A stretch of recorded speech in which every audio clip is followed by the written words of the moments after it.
No, I've always had a passion for riding. From school, my school days. Unfortunately, I didn't have the opportunity to ride as much when I was younger. So my career in off-road bike started quite late, but always had a passion for outdoors and for riding, and probably why I became a farmer. I enjoyed the outdoors, and yeah, Dakar was always the pinnacle of it. I've been racing for 22 years now, and always dreamed to get to the Dakar, and I didn't know if it would ever be possible. I always put it out there, and then fortunately I've managed to go, and I've just finished my third, or been to my third Dakar.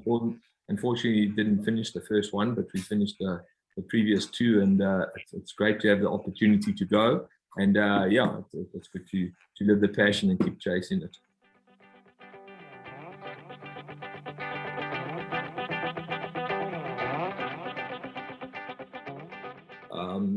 Yeah, it's always a challenge to prepare for such a big event and so many hours continuously, 12 days of racing. I do race a lot in South Africa. We do between 50 and 35 races a year in South Africa. So we do a lot here, but it's training every weekend, CrossFit, 5 days a week, training 2 sessions a day, sometimes 3 sessions a day. But yeah, it's a lot of long hours in the bike, and I think I've been getting prepared for it for many, many years of riding. Roof of Africa, we did that this year as well, and that was the 15th Roof of Africa. So I think motorbike riding isn't a hobby; it's my life. Far in between, but motorbike riding, we just ride all the time. We live in such a fortunate area. We even go riding during the week. Wednesday afternoons we go out, literally right out from the farm. So we're quite fortunate.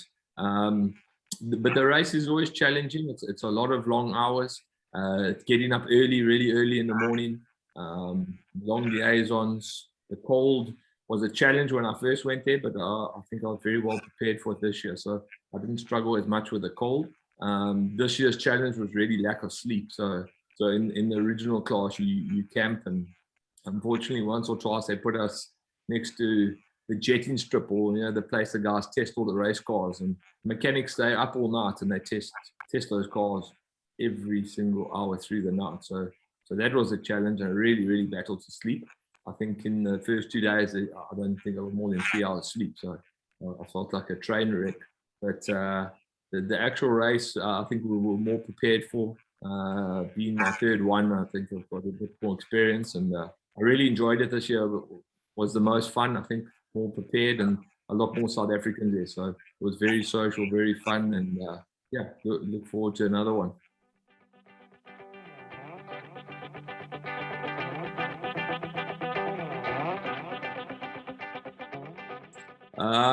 Yeah, you wake up pretty early, so it depends on the liaison, but most days you're up at about 4 a.m. You've got to get up, start packing your stuff up. So I generally put most of my riding kit on in the tent, your knee braces and your pants and your riding kit on in the tent, and then you get out and you start packing straight away. Pack up your tent, put down your mattress, pack up all your riding bags. You have to have that loaded on the truck, fold up your tent, and then off to have breakfast, which is normally around 4:30. Have breakfast, normally get going by 5 on the bike, liaison, normally 2 hours. We'll start around 7-ish, and then you race a stage, normally 4 to 5 hours, and then liaison home. You get in, and normally about 3 o'clock. And then you repeat the process. You under it in the morning. You find your bags. You put up your tent first thing. Pack all your stuff. Get your sleeping bag, everything out, and then work on the bike. So you plan your work on the bike, which is normally about an hour's worth of work most days.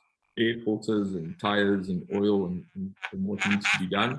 And then yeah, you get some dinner and pack all your stuff and get ready for the next morning. And you go to sleep at around 8:39.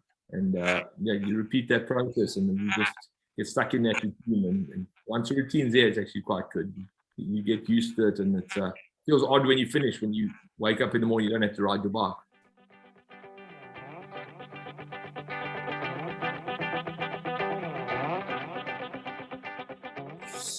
I asked myself that same question. I don't know if I'm just a sucker for punishment.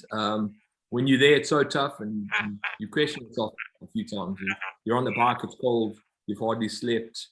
The days all blur into each other. You don't even remember after a while how many days you ride, and you wonder why you're there. And then you come home and you just want to go back. So twice I said I'd never go back, and this year I've come home and said maybe I'll go back. So yeah, it's addictive. It's just such a big challenge, and you don't realize how big the scale of it is until you really get home and think about it and realize what you've done. But it is a great challenge. The original class, you get a massive amount of respect from everyone. I think everyone knows how tough it is.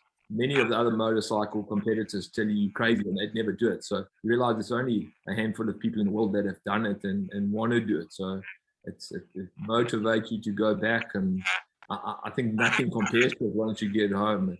It's the Everest of motorbike races, and you just want to go back and challenge yourself again.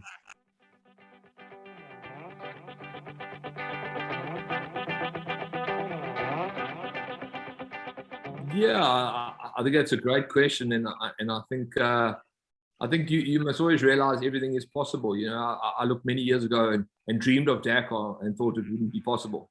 And I worked really hard. Eventually, I set down a date and said, I'm definitely going. 2018, we went to spectate, and 2019, I said, I'm going.